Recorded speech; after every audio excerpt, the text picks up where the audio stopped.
കനത്ത മഴയെ തുടർന്ന് സംസ്ഥാനത്ത് 14 ക്യാമ്പുകൾ തുറന്നു. 71 കുടുംബങ്ങളിൽ നിന്നായി 240 പേരെ ക്യാമ്പുകളിലേക്ക് മാറ്റിപ്പാർപ്പിച്ചു. വയനാട് ജില്ലയിലാണ് ഏറ്റവും കൂടുതൽ ക്യാമ്പുകൾ. മഴ ശക്തമായതോടെ കോഴിക്കോട് മാവൂർ മേഖലയിലെ താഴ്ന്ന പ്രദേശങ്ങൾ വെള്ളത്തിനടിയിലായി. ശക്തമായ കാറ്റിലും മഴയിലും കോന്നിയിലും കോതമംഗലത്തും തളിപ്പറമ്പിലും കിളിമാനൂരിലും വീടുകൾ തകർന്നിട്ടുണ്ട്. ഞങ്ങളുടെ പ്രതിനിധികൾ വിവിധ ഇടങ്ങളിൽ നിന്ന് തത്സമയ വിവരങ്ങളുമായി ചേരും. ആദ്യം MG പ്രതീഷിലേക്കാണ്.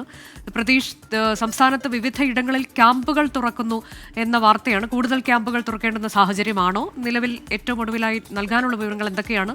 ജാഗ്രതാ മുന്നറിയിപ്പുകൾ എങ്ങനെയാണ്?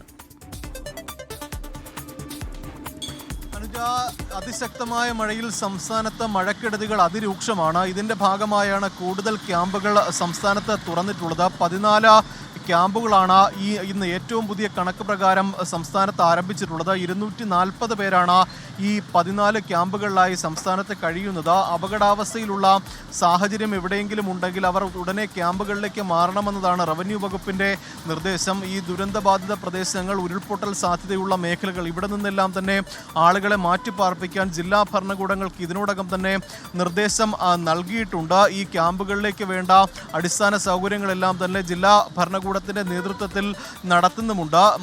മറ്റു പ്രധാനപ്പെട്ട കാര്യങ്ങൾ, ഈ വരും ദിവസങ്ങളിലും മഴ കൂടുതൽ ശക്തമാകാനുള്ളൊരു സാധ്യതയാണ് ഉള്ളത്. ഇന്നും വടക്കൻ കേരളത്തിൽ അതിതീവ്ര മഴ ഉണ്ടാകുമെന്നതാണ് കാലാവസ്ഥാ കേന്ദ്രം അറിയിച്ചിരിക്കുന്നത്. കോഴിക്കോട്, വയനാട്, കണ്ണൂർ ജില്ലകളിലാണ് റെഡ് അലർട്ട് പുറപ്പെടുവിച്ചിട്ടുള്ളത്. ഇന്ന് 10 മണിയോടുകൂടി തന്നെ കാലാവസ്ഥാ വകുപ്പിന്റെ പുതിയ മഴ മുന്നറിയിപ്പ് വരും. ഈ മുന്നറിയിപ്പുകളിൽ മാറ്റം വരാനുള്ള ഒരു സാധ്യതയുമുണ്ട്. തെക്കൻ കേരളത്തിലും മധ്യ കേരളത്തിലും പൊതുവെ ഒറ്റപ്പെട്ട ശക്തമായ മഴ ഉണ്ടാകുമെന്നതാണ് കാലാവസ്ഥാ കേന്ദ്രത്തിന്റെ മുന്നറിയിപ്പ്. പക്ഷേ അതിശക്തമായ മഴയാണ് തെക്കൻ കേരളത്തിലെ പല ജില്ലകളിലും പെയ്യുന്നത്. തിരുവനന്തപുരം, കൊല്ലം ജില്ലകളിലൊക്കെ തന്നെ അതിശക്തമായ മഴയും ശക്തമായ കാറ്റുമുണ്ട്. മണിക്കൂറിൽ 50 മുതൽ 60 കിലോമീറ്റർ വരെ വേഗതയിൽ ശക്തമായ കാറ്റിന് സാധ്യതയുള്ളതിനാൽ തീരമേഖലകളിലുള്ളവരും മലയോര മേഖലകളിലുള്ളവരും ജാഗ്രത പാലിക്കണമെന്നാണ് മുന്നറിയിപ്പ്.